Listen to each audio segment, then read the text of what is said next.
அன்பர்கள் அனைவருக்கும் அருமையான வணக்கங்கள். நம்ம இந்த பதிவில் பார்க்க போறது நாளைக்கு நடக்கக்கூடிய, அதாவது 3/3/2026 விஸ்வாவச வருடம் மாசி மாதம் 19ஆம் தேதி நடக்கக்கூடிய சந்திர கிரகணத்தை பத்தி தாங்க இப்ப நம்ம பார்க்க போறோம். அதாவது இந்த சந்திர கிரகணம் அப்படிங்கிறது இந்தியாவில் தெரிய போகுது. இது ரொம்பவே நமக்கு பாதிப்பை தரப்போகுது அப்படிங்கிறது தான் ஒரு உண்மை. இந்த சந்திர கிரகணம் பார்த்தீங்கன்னா சரியா நாளைக்கு சாயந்தரம் 3:19 சந்திர கிரகணம் ஆரம்பிக்குது. மத்தியம நேரம் அப்படின்னு பார்த்துக்கிட்டோம்னா 5:03. இந்த கிரகணம் முடிவு நேரம் அப்படின்னா கரெக்டா இந்திய நேரப்படி 6:47 மாலை. அதாவது 3:19 ஆரம்பிச்சு 6:47 வரைக்கும் இந்த சந்திர கிரகணம் இந்தியாவில் தெரிய போகுது.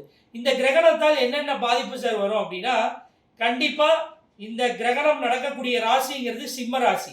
அப்ப சிம்ம ராசியில் இருக்கக்கூடியவர்கள் கண்டிப்பாக சாந்தி, அதாவது கிரகணம் முடிஞ்ச பிறகு கோவில்களுக்கு சென்று அர்ச்சனை செய்து கொள்ள வேண்டும். சிம்ம ராசிக்காரர்கள் மட்டுமானா அவங்க மட்டும் கிடையாது.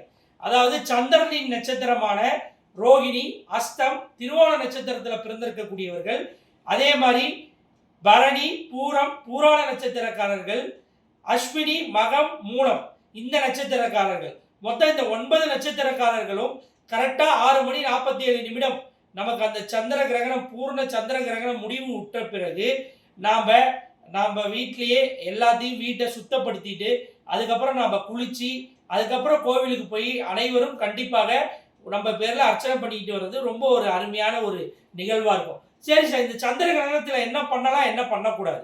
அதாவது முக்கியமா நாம சந்திர கிரகணம் அப்படிங்கிறது நாளைக்கு ஆரம்பிக்குது. நமக்கு கரெக்டா 3:19 ஆரம்பிக்குது. அப்ப நம்ம எல்லாருமே பாத்தீங்க அப்படின்னா மத்தியானம் 12 மணிக்கு, அதாவது கரெக்டா 12 மணிக்குள்ள எல்லாரும் சாப்பிட்றணும். அதுக்கப்புறம் யாருமே சாயந்தரம் 7 மணி வரைக்கும் எந்த உணவுகளையும் உட்கொள்ளக்கூடாது அப்படிங்கிறது ஒரு அருமையான விஷயம். அதே மாதிரி பார்த்துக்கிட்டீங்க அப்படின்னா நிறைய இந்த முதியவர்கள் மற்றும் இந்த கர்ப்பிணிகள் இவங்கெல்லாம் வெளியே வரக்கூடாது. ரொம்ப பாதுகாப்பா வீட்டுக்குள்ளேயே இருக்கிறது மிகவும் சிறப்பு. இந்த காலகட்டத்தில் என்ன சார் பண்ணலாம் அப்படின்னா, படிக்கக்கூடிய குழந்தைகள் எந்த சப்ஜெக்ட் உங்களுக்கு ரொம்ப கஷ்டமா தெரியுதோ அந்த சப்ஜெக்டை இந்த நேரத்தில் நீங்க படிச்சீங்க அப்படின்னா உண்மையாலுமே ஒரு நல்ல ஒரு ரிசல்ட்டை நீங்க பார்க்கலாங்க. அதே மாதிரி ஆன்மீகத்தில் இருக்கக்கூடியவர்கள் பூஜை செய்கிறது, வீட்டில் இருக்கக்கூடிய பெரியவர்கள் நம்மளுடைய பூஜை அறையில் பூஜையை மேற்கொள்வது, இறைவனை நினைத்து நம்ம பிரார்த்தனை பண்ணுறது, இந்த மாதிரி விஷயங்கள் எல்லாமே ரொம்ப பல மடங்கு ரிசல்ட்ஸை நமக்கு கொடுக்கும். அப்போ நல்ல விஷயங்களுக்காக இந்த டைமில் நம்ம வேண்டுதல் வைக்கிறது, அதாவது இறைவனை நினைத்து ரொம்ப துதிப்பாடி அவங்கள பற்றியே இறைவனையே நினச்சிக்கிட்டு மந்திரங்களை எல்லாம் ஜெபிப்பது. அதாவது இந்த நேரத்தில் நீங்கள் ஒரு முறை மந்திரம் ஜெபித்தா 108 முறை மந்திரங்கள் சொல்வதற்கு ஈக்குவலான ஒரு பலனை இது தரும். அதனால் இந்த நேரத்தை அனைவரும் பயன்படுத்திக்குவோங்க.